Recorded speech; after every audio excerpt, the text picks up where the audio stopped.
We see right there with that video that the SEC, one of the reasons why they didn't alert us to a market crash or potential danger was they're busy watching porn all day. All right. And notice the video said only one of those people got fired. The other ones got disciplined. I don't even want to know what that means. But that's frustrating on one hand because that's your tax dollars paying those people. And we're not talking about low level employees. Notice they said that each one of them is making at least $100,000 a year. Exactly.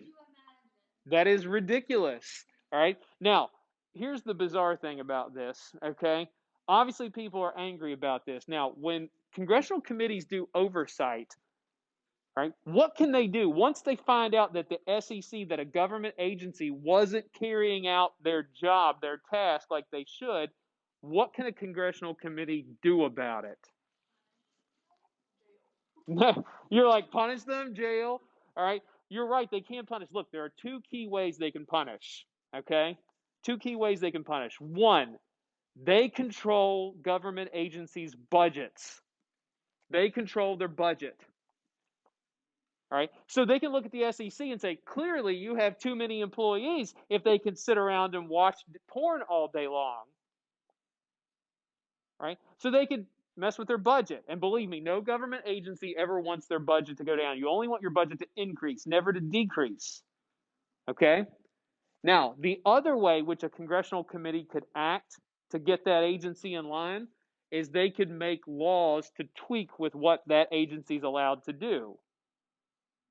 All right? They can make laws about that government agency. Maybe a congressional committee could say, well, you know what, we're going to introduce a law that completely dissolves the SEC because it's clear they're not doing their job, so why even have it?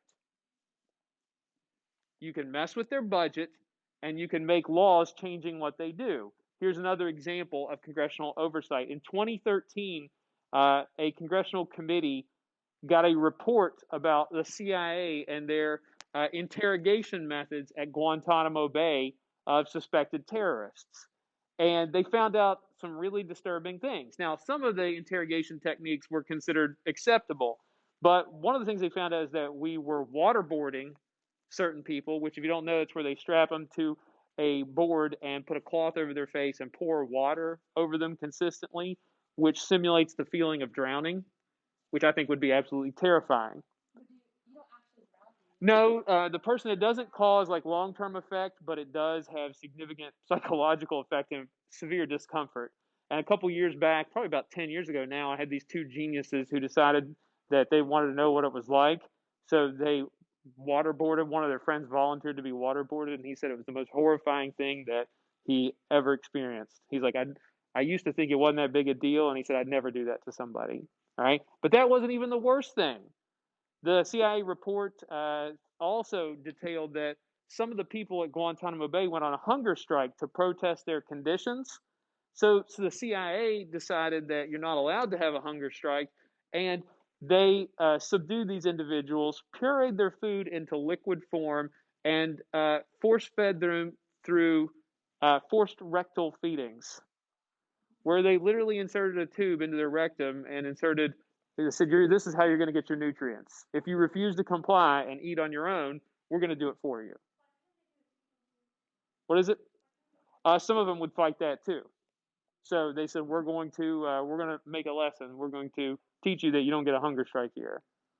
All right. Now, you can, people, there are some people who said, look, the CIA is doing what they needed to do. These people are terrorists. We don't feel any sympathy for them. However, do you think a congressional committee started to change laws about what is and is not considered torture for us?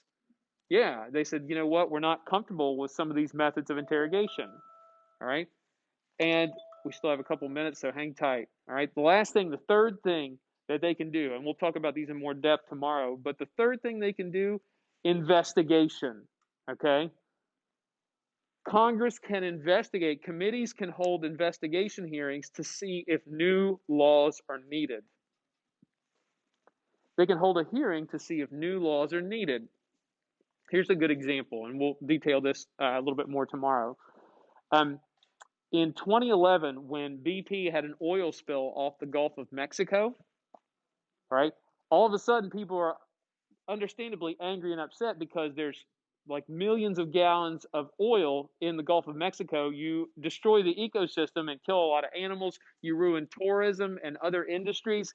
And BP's CEO had to come before a congressional committee and explain what happened. And Congress says, hey, do we need to make laws restricting offshore drilling? That's an investigation.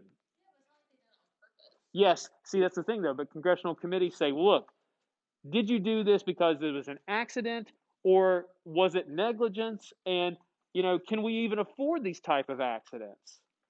All right. The same way, like, for example, let's say we had a nuclear power plant and there was a meltdown at one of them.